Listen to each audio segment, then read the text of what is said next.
Walk. Peep the new drip though. What? Gotta get a pre-video pump. Yo, what it do? Sitting here, and today we're back for another video. Okay, so today's topic is bulking versus maintaining. So a lot of y'all out there are not sure of which direction to go. You're trying to see if you want the blue pill or the red pill, right? And I'm here to make you make that decision. Let's get it.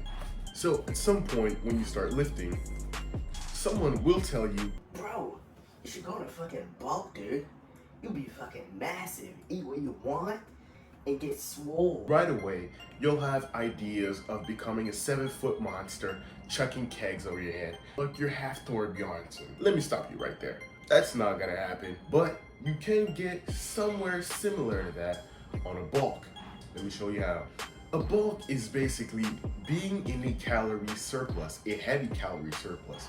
You have your maintenance calories, and while bulking, you will increase those calories of up to 500 plus. When you're in a calorie surplus, this is when you can build the most muscle. It's basically what makes you bigger, faster, right?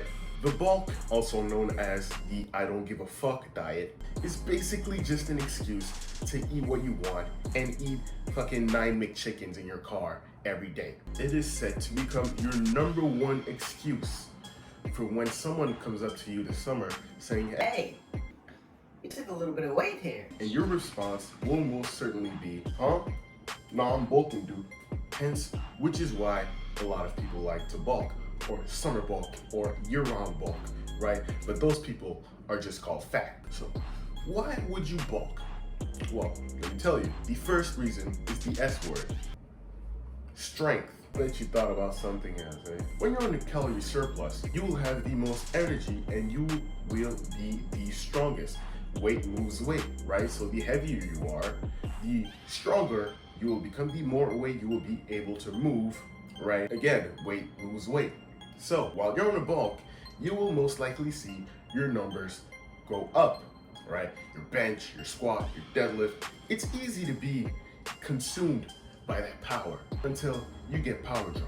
The reason you will see a lot of people bulk, a lot of bodybuilders bulk, right, is because on a bulk, one, it's easy or easier to eat more calories than fewer calories. You get to eat Big Macs and pizza and basically everything you want without hassle, under the pretext that you're bulking. And you will be building a bit more muscle than if you were just simply maintaining, right? So obviously we have studies to show that people who are in a calorie surplus, people who are bulking, will be building a bit more muscle over a set time frame than the people who are simply maintaining.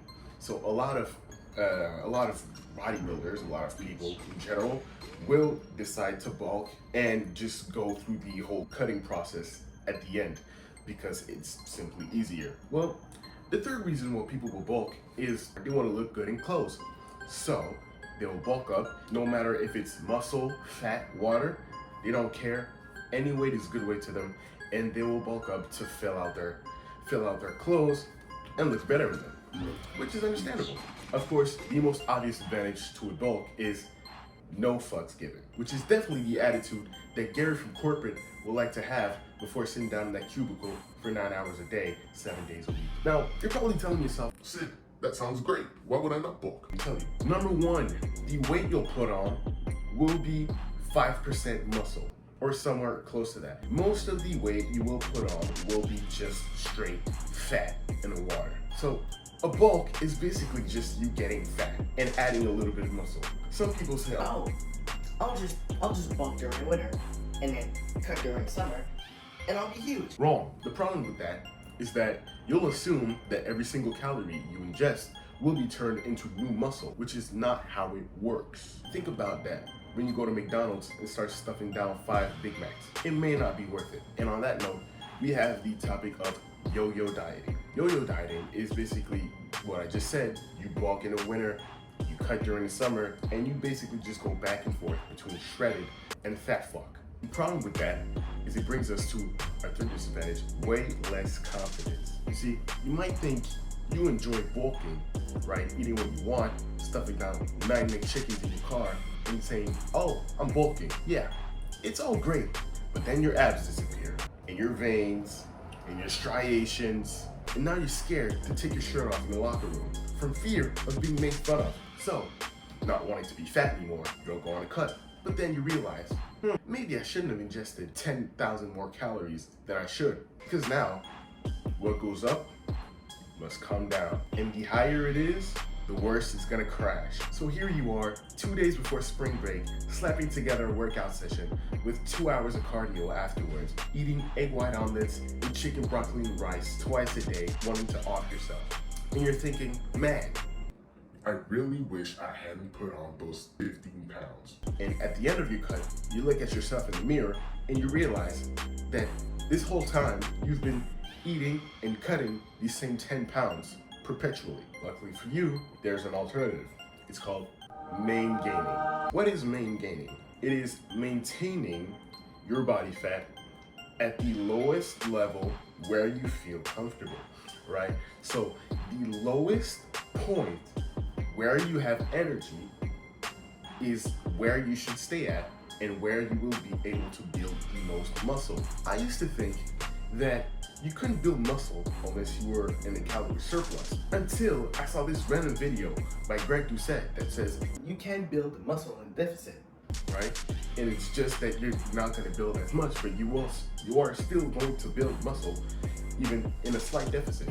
That's called maintaining, right? You are in a slight calorie deficit, right? Let's say 200, 250, 300 calories, right? A small deficit, and you slowly recomp, right? While building muscle, right? So you lose body fat and you build muscle. See you there. The reason why I like maintaining personally is because, one, you can still eat whatever you want, right? So since you're only in a slight calorie deficit, then you have plenty of room to fit the foods that you like, right? For example, I like to eat peanut butter. So I know that you're supposed to eat low calorie food, and peanut butter isn't exactly the lowest calorie food out there.